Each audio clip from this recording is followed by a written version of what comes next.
Hey everybody, it's Seth with SethPerler.com, and I'm here today to talk to you about habit changing. How in the world do we change our habits? So as you know, I'm an education coach. I work with students, elementary school, middle school, high school, college, generally middle school and high school students. And what I always say to my students is that the hardest thing to do really is to change the habits. So I can teach my students all about all different kinds of ways that they can manage school, negotiate school, advocate for themselves, all these things. But if we don't change the habits, it doesn't matter. They can hear lectures from their parents. Let's say your parents are lecturing you about, who knows what they lecture you about, but you've heard it a million times. A lot of times that doesn't mean that it changes as a habit.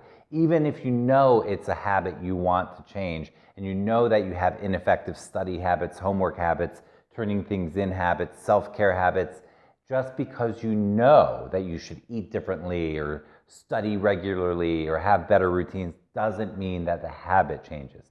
So changing the habit is a really hard thing, and changing the habit has to do really with changing the brain. We have to change the way that the neurons in the brain are connecting to each other and communicating with each other, and we have to build new, strong pathways in order to build a new habit. Habits do not just come, we build them over a long period of time. So I'm going to riff on this for a minute and help you out with figuring out how in the world are you actually going to change a habit. Here we go.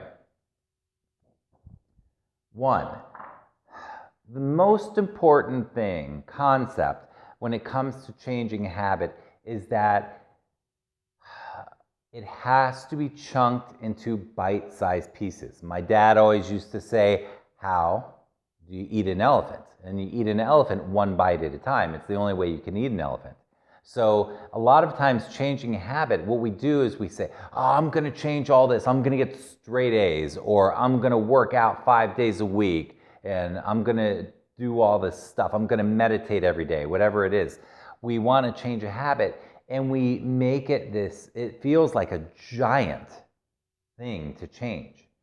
And very quickly, we can just give up, stop changing the habit.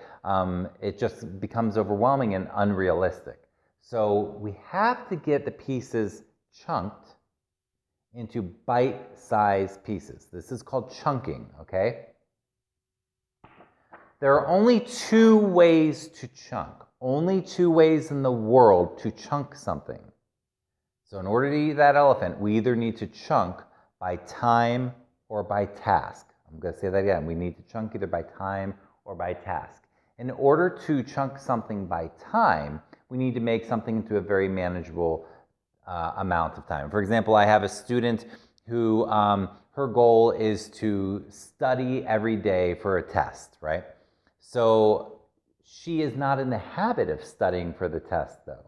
So if she thinks that she's going to study for an hour a day for this test for 5 days, let's say, that's very unrealistic and she's setting herself up for failure. However, if she starts now and starts to say, I will study for 1 minute a day, or 5 minutes a day, or 3 minutes, or 10 minutes a day, whatever it is that feels small enough to her, that feels bite-sized enough, okay? She has to chunk it into pieces of time that feel manageable, because a lot of times we'll chunk it into too large of chunks and just give up, and it doesn't work, okay? And the habit never changes. So you have to get realistic about getting it into a small enough amount of time. For example, when I started to meditate, I just meditated for 5 minutes a day until I got the habit. Then it was very easy to get up to 15 minutes once the habit was there first. So you can chunk by time. The other way you can chunk when you're trying to build a new habit, whatever the habit is, and this could be a fitness habit, it could be the homework habits, whatever, it doesn't matter, is by task. And I'm going to use homework for this one. So if you're chunking by task, let's say you have math homework to do. Let's say you have 25 problems to do. Perhaps you chunk your task into 5 problems, and you say, I will do 5 problems at a time. Or you chunk your task into 10 problems of the 25. Or you chunk your task into just the math homework. I will just do the math homework right now. I don't care what you chunk the task into. Let's say that you have to clean your bedroom. Chunking it into tasks like doing clothing first, and then vacuuming the floor, and then taking the trash out, whatever. You can do one task at a time because your whole room might take you a whole weekend to do. So realistically, chunk it into things that feel manageable, or you're going to set yourself up for failure. And I want you to set yourself up for success. It's all about how it feels. Does it feel overwhelming, or does it feel doable? So you're going to chunk in two ways, by time and by task.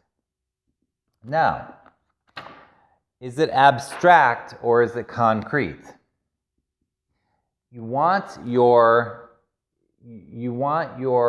tasks to feel as concrete as possible. The more abstract the habit changing is, the less likely you are to do it. So you have to get it concrete. So let's say we're chunking by time. If you use a digital timer to time yourself, that's very concrete. Because if you say, I'm going to study this for 3 minutes a day, or I'm going to do push-ups for 1 minute a day, or whatever it is, and you have a time task and you set that timer, that's concrete. 1, because you're holding a concrete timer in your hand. 2, because it makes it beep. 3, because it actually shows how many seconds remain, etc. So that is very concrete. When we imagine, let's say, writing a paper for a class, that's very abstract. It's very hard to get started on writing a paper because it's not chunked. You have to chunk it into drafting, planning the paper, drafting, revising, editing, turning it in. You need to chunk it into small bite-sized pieces that are concrete. If it's abstract and you're just like, I got a paper due next Friday, that's very abstract and it's very difficult to know where to start. So the more you can get things concrete, the better your chunking is going to work, okay? Now, when you're worrying about what habit you want to change, you also want to think about one big habit at a time. Okay? Don't think about changing 50 habits because, again, you will set yourself up for failure, and I want you to set yourself up for success. So you want to pick one thing. Generally, you want to pick the thing that's going to have the biggest impact on your life.